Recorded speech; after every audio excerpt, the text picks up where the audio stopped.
He walked into that hospital for profit, not to save lives. But fate had a lesson even a millionaire couldn't buy.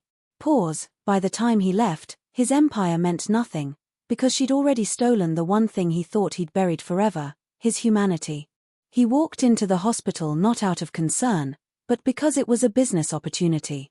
Alexander Grant, a ruthless millionaire known more for his steel heart than his gold empire, had just acquired a private healthcare chain. To him, the hospital was nothing but another profit machine. But fate had other plans that day, plans that would humble him in ways he never imagined.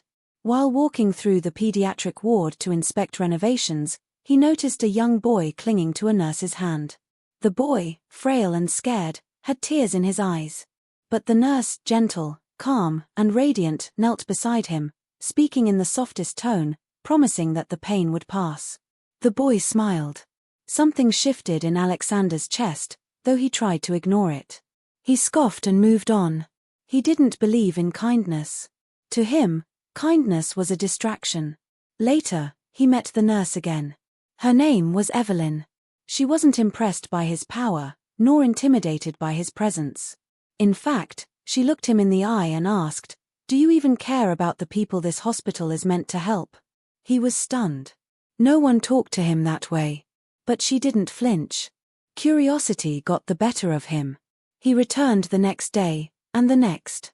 He started watching her from a distance, how she treated every patient like family, how she stayed long after her shifts ended, comforting those who had no one else.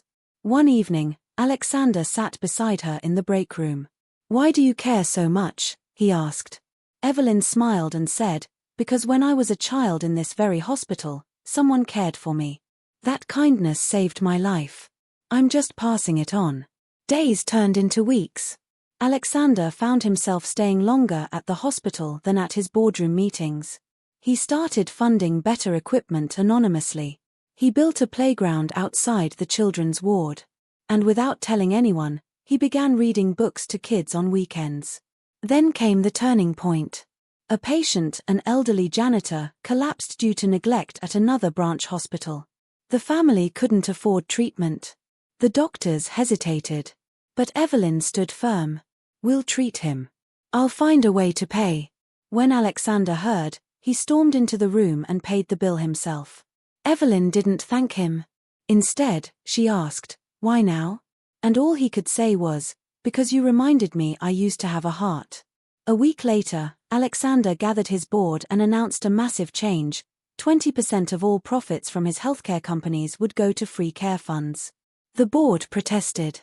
Investors panicked. But Alexander didn't care. He was no longer building an empire for wealth, he was building one for legacy.